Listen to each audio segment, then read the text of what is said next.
What's going on, everybody? Welcome back to another mock draft with trades. I tried to come up with some good trade ideas for this episode. I tried not to go too crazy with it. I tried to make these trades based on some of the latest rumors and some of the latest intel, as well as a little sprinkling of my own opinion. And I put myself out on a limb here with these trade videos because it's impossible to please every fan base. Anytime I've ever done a trade ideas series that involves other teams, there's always a fan base out there raging and ranting on their keyboard, okay? Save it.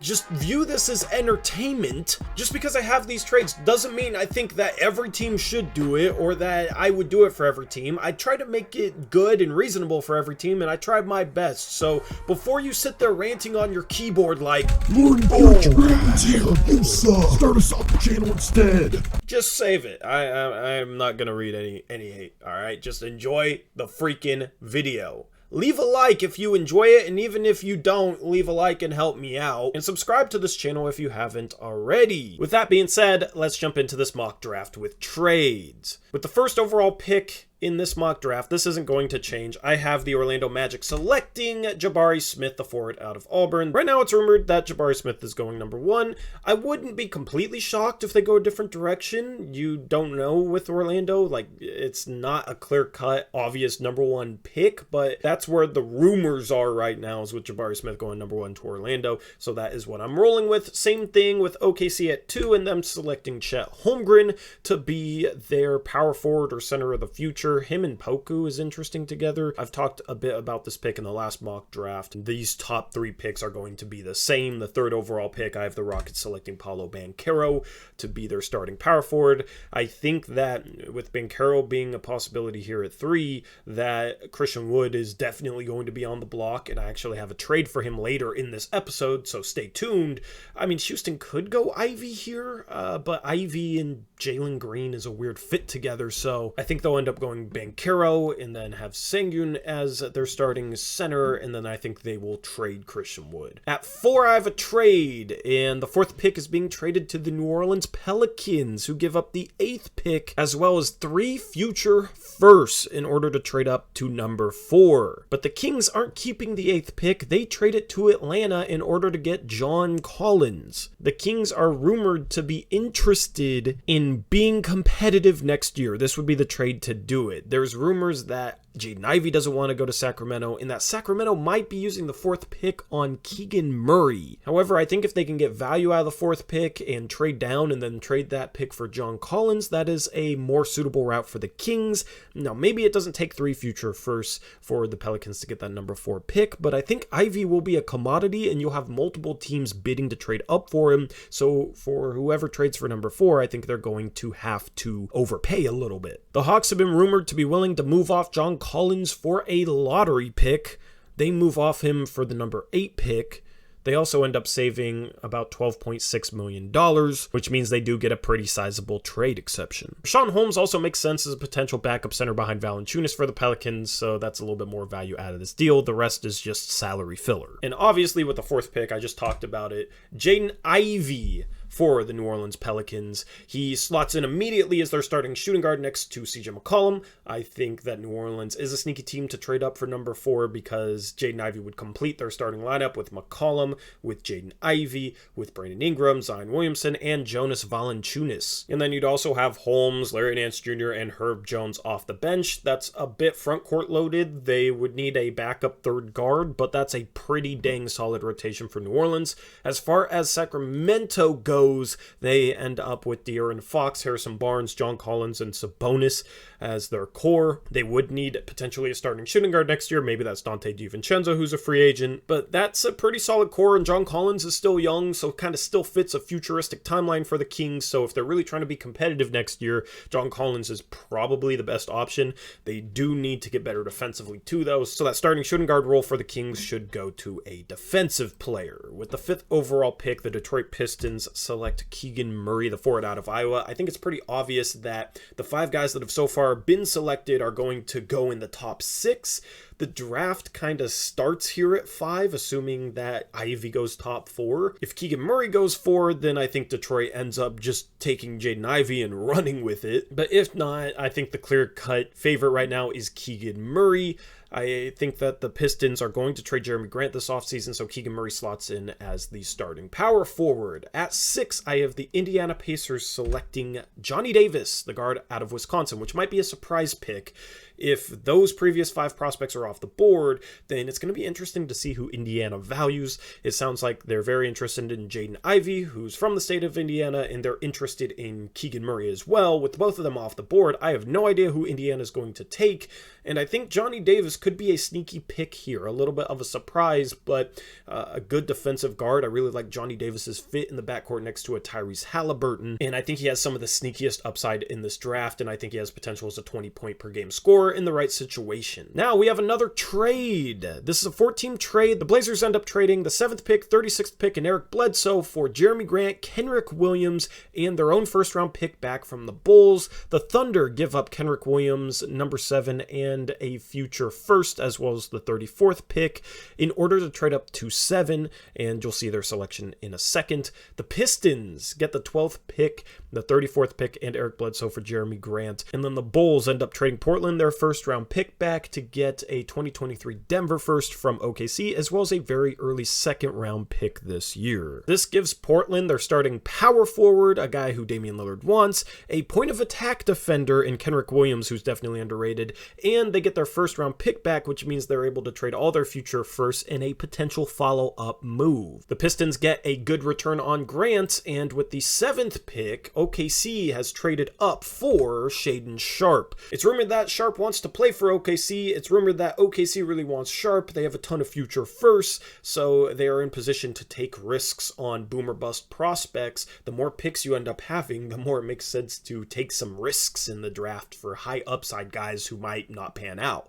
And this is a perfect draft choice for OKC to trade up to, and this is the perfect selection for them. After taking Chet Holmgren at 2, Shaedon Sharpe at 7, that's a ton of upside out of this draft for OKC. Sharpe, I think, can start in the backcourt long term next to Shai Gilgeous-Alexander. That's a pretty solidly sized backcourt, and I would love this pick and this trade for OKC. They might be willing to give up more than I had in that trade just to get Shaedon Sharpe. We'll have to wait and see. At 8, we have the Atlanta Hawks, who traded John Collins for this pick, and they end up selecting Dyson Daniels out of the G League Ignite. It's rumored that Atlanta wants to trade up for Dyson Daniels, or they want to trade John Collins for a lottery pick in order to take Dyson Daniels. They do have the 16th pick as well, which they keep in this scenario, but Dyson Daniels would make a ton of sense for the Atlanta Hawks. They need to get better defensively. Offensively, they were a very highly rated team last year. Defensively, they were very, very bad. So getting a guy like Dyson Daniels, who could end up being the best perimeter defender in this draft, would be a really good get for him. He could help Trae Young with some of the playmaking duties, and I think he's the best value at this point in the draft. And I think this would be a very solid trade for Atlanta to help them out defensively, get a little bit younger, and kind of redirect their rebuild, which kind of went off the rails when they made the Eastern Conference Finals a couple years ago. Last year, barely played their way in and then lost in the first round. So they need maybe a little bit of a reshuffling. At 9, you have the San Antonio Spurs, and I have them selecting Ousmane Dieng, the forward out of France. I had this in my first mock draft. Ousmane Dieng is one of my favorite high upside kind of boomer bust guys in this draft. I think San Antonio, much like OKC, needs to swing for the fences, and the problem is with San Antonio is they don't have a bunch of future firsts like OKC. They have a couple. They got one for Derek White, they got one for DeMar DeRozan, but they don't have a ton of picks, and they're also better than OKC is right now, so they're not picking up at the top of the draft. They're not picking number 2 like OKC is this year. They're sitting down here at 9, and right now San Antonio isn't bad enough to be a bottom 5 team, but they're also not good enough to make the playoffs, and even if they improve a bit, they're probably not going to be able to improve enough to actually go on a playoff run. So they're kind of stuck in the middle right now. They have the 9th, 20th, and 25th picks this year. I think they need to swing for some upside to try to raise the ceiling on their rebuild right now, which isn't really a 100% rebuild. They have a lot of middling prospects who I don't think have high ceilings. ceiling, so going out and swinging on a guy like Ousmane Dieng, who I think has one of the highest ceilings at this point in the draft, would be a very good pickup for them because they also need some forward depth. And at 10, we have a trade. The Wizards are supposedly rumored to be looking to move the 10th pick for a proven backcourt mate to supposedly pair with Bradley Beal, who they have to bring back in free agency. Malcolm Brogdon is that player. The Wizards give up KCP, Ish Smith in the 10th pick for Brogdon and the 23rd pick. I think this is a really good return on value for Washington, trading down 13 spots and getting Malcolm Brogdon in this trade. On the Pacers end, they trade Malcolm Brogdon in the 31st pick and get back the 10th pick as well as expiring contracts which serve as salary filler. They also get a giant trade exception for Malcolm Brogdon as they're able to absorb Danny Green, Ish Smith, and Isaiah Joe with TPEs. The 76ers trade down from 23 to 31, sending out Danny Green and Isaiah Joe in the process to get back Kentavious Caldwell-Pope. And with the 10th pick, the Indiana Pacers select Benedict Mathurin, the guard out of Arizona. Indiana ended up taking Johnny Davis. Indiana took Johnny Davis at 6, and then they're taking Benedict Mathurin here at 10. Mathurin does have the size to play some 3. I think that applies to Chris Duarte as well. They did trade out Malcolm Brogdon to clear some perimeter minutes, and although it's a little bit of a logjam, I think there's enough minutes to go around for everyone, and Indiana goes with the best value on the board here at 10 with Mathurin. Tyrese Halliburton, Johnny Davis, Chris Duarte, and then Mathurin as that shooter off the bench is a really intriguing core 4.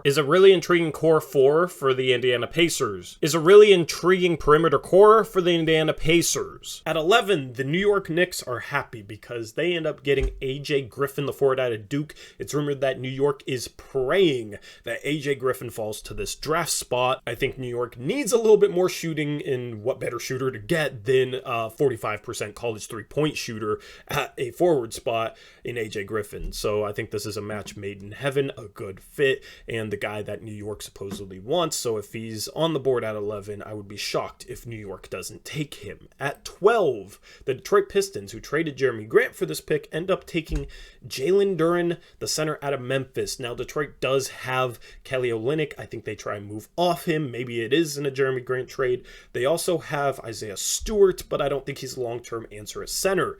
Detroit obviously has Cade Cunningham to start their rebuild, the core piece of their team right now. They took Keegan Murray at 5 in this mock draft, and then Jalen Duren gives them a good power forward and center combo with Murray and Duren. Also gives Cade Cunningham a really good lob target and gives Detroit a defensive anchor as well. I think he's the best value at this point on the board, and I think this would be a great pickup for Detroit. I like Isaiah Stewart as a backup big energy off the bench type of guy anyway, so I think this makes a lot of sense for the Pistons. At 13, the Charlotte Hornets select Jeremy Sohan, the forward out of Baylor. It's rumored that he could go a little bit higher than this, but if he falls to 13, I would be surprised if Charlotte doesn't take him. They need some help defensively, and Sohan is probably the best defender on the board, at least at a forward spot, which Charlotte already has Terry Rozier and LaMelo Ball and Caleb Martin. They drafted James Bouknight last year. They are pretty set at guard spots, so being able to get a forward defender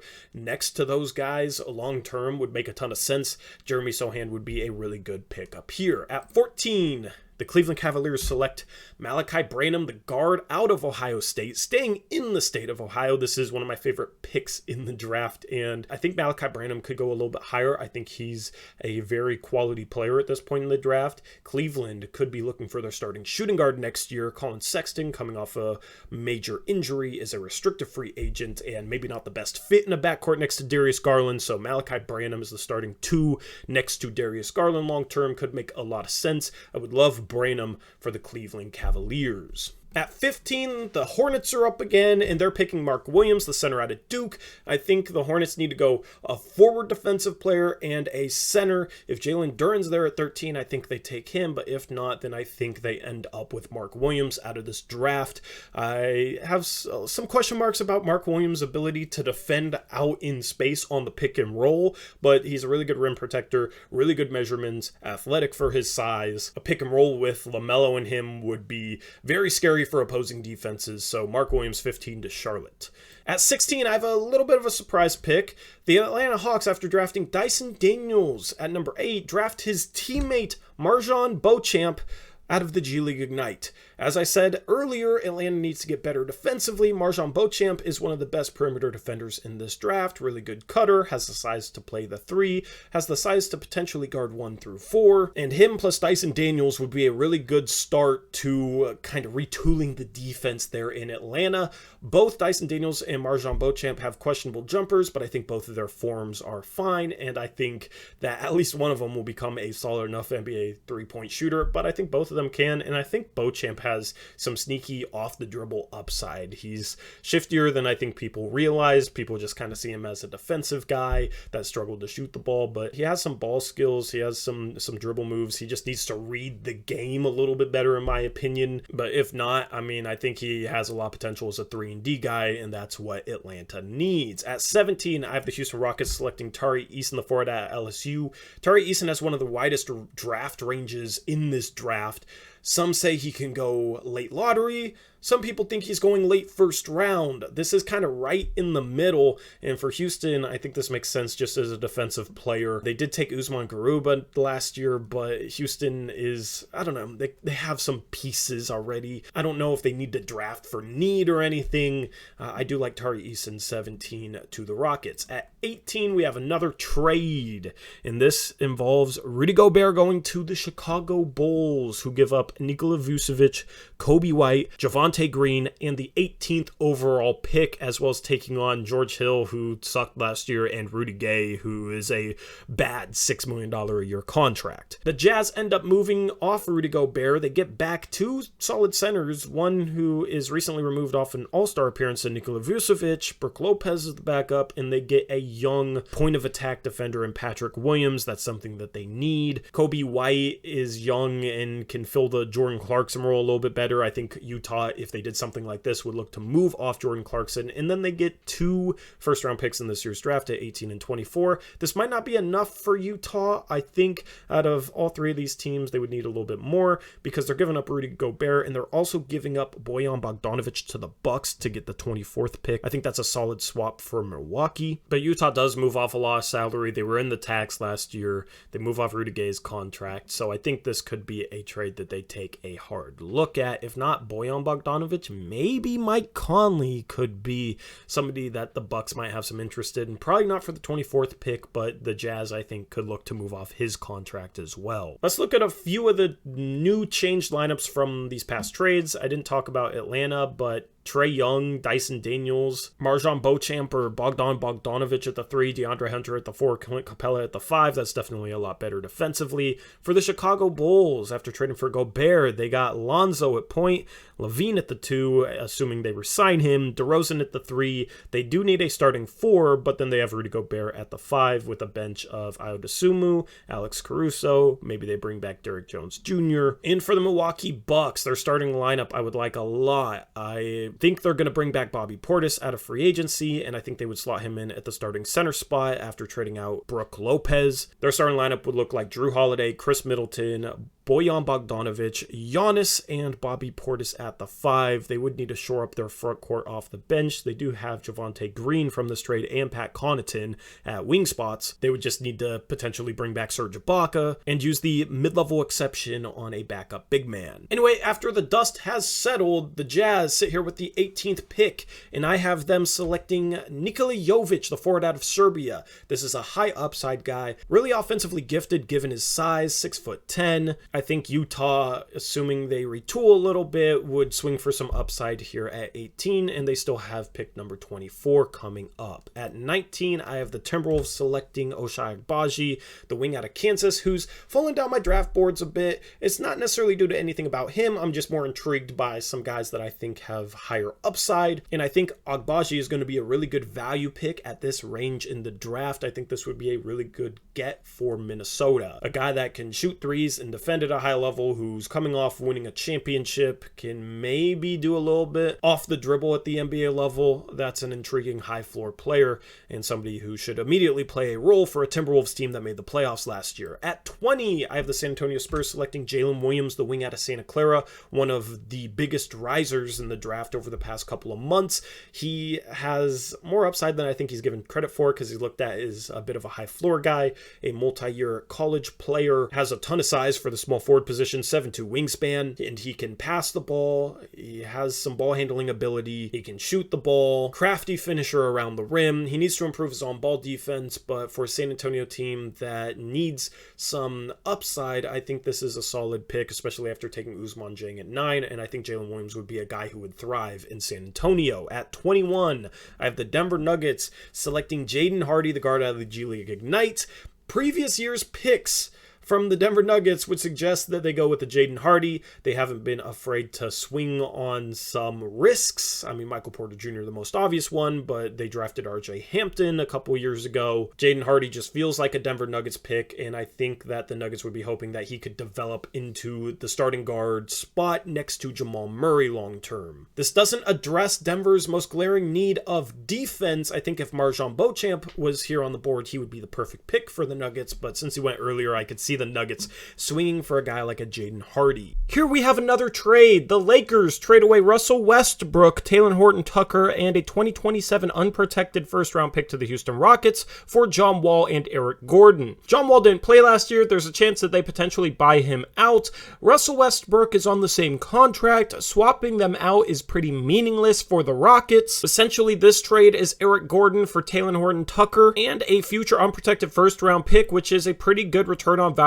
for Eric Gordon. Westbrook and Wall have to be thrown in order to make the Gordon for Horton-Tucker swap work in terms of matching salaries. And honestly, the Lakers would probably rather take a chance on John Wall than Russell Westbrook at this point. At 22, I have the Memphis Grizzlies selecting Jake LaRavia, the forward out of Wake Forest, a 3-and-D guy with some playmaking upside, very high floor in my opinion, and could end up being a really good NBA starter at some point. Memphis has a ton of depth, but they could definitely add a little bit to maybe a small forward or power forward position. Kyle Anderson's a free agent. I think LaRavia could come in and fill a Kyle Anderson role, maybe even fill it a little bit better in the next couple of years, simply because he shoots the ball better. But like Kyle Anderson, he can play make a little bit, handle a little bit, and he can play some defense. We have another trade, and this is a 3-teamer that sees the Phoenix Suns going for a little bit more perimeter skill. They trade out Dario Saric, Landry Shamet, Cam Johnson is the big one here. They also trade out Cam Payne and a future second-round pick, and they get back Will Barton and Buddy Hield.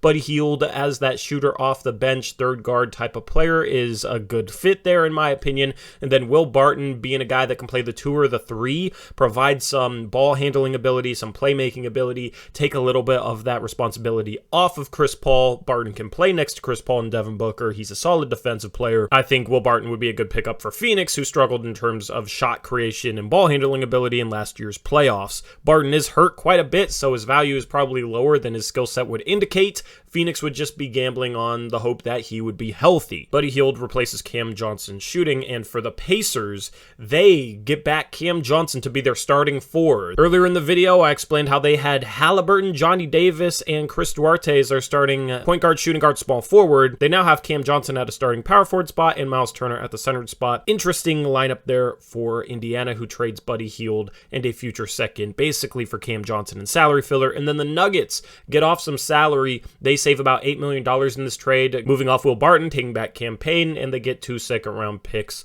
to do so. With the 23rd pick that Washington traded down for in the Malcolm Brogdon trade, the Wizards select Ty Washington, the guard out of Kentucky.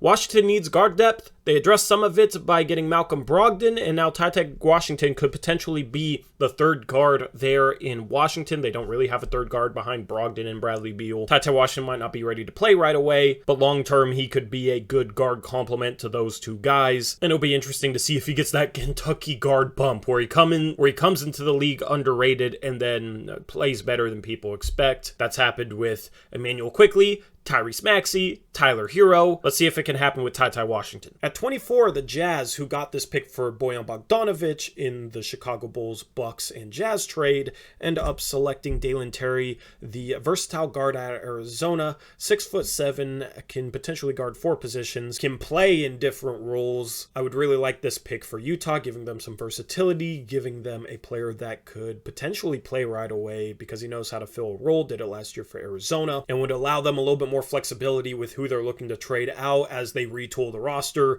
this offseason. At 25, I have the San Antonio Spurs selecting Ismail Kamagate, the big man out of France. With 4 picks, the Spurs could use a draft and stash guy. I think that's what Kamagate is. And they already drafted a couple of wings. So drafting a big man here, I think would make some sense for San Antonio. I've had this pick in almost every mock draft, maybe every single mock draft, to be honest. At 26, the pick that Houston got in the Christian Wood trade, they end up selecting Kennedy Chandler, the guard out of Tennessee. Houston doesn't really have a long-term point guard. Kennedy Chandler could potentially be that, but at this point, with their 3rd pick in the 1st round, Houston is just going for some value. They drafted 2 forwards with Banchero and Tari Eason. Kennedy Chandler here at 26, I think, is an underrated player. I think he can be better defensively than people expect. He was better defensively at Tennessee than people expected, and offensively, he's a very intriguing player. And at 27, we have another trade. The Heat trade the 27th pick and a future second down to the 32nd and 35th picks from the Orlando Magic. And with the 27th pick, the Magic select Bryce McGowens, the wing out of Nebraska. I think McGowens has some upside. He needs some time to develop. Orlando's in a position to take a guy like this, especially late in the 1st round. Orlando does have a lot of guards, but I think McGowens has the size to play some 3, so I think this pick would make sense for the Magic. At 28, the Golden State Warriors select Jalen Williams, the Arkansas version, the big man who I think is underrated as we head up to the draft. He has some playmaking flashes, and he's a very solid positional defender, solid athlete, so I think he would make perfect sense for the Golden State Warriors. I think he'd fit in really, really well there. And at 29, we have our final trade. The Grizzlies trade this pick to the Knicks for Dallas's 1st round pick next year. The Grizzlies, after taking somebody with 22 in all their depth, I think could trade this pick in order just to get a future asset that they could maybe use in a future trade, or that they could draft somebody down the line, maybe after they consolidate some of their massive amounts of depth. For the Knicks, they trade into the spot to take Christian Coloco, the big man out of Arizona. Mitchell Robinson is a free agent this offseason.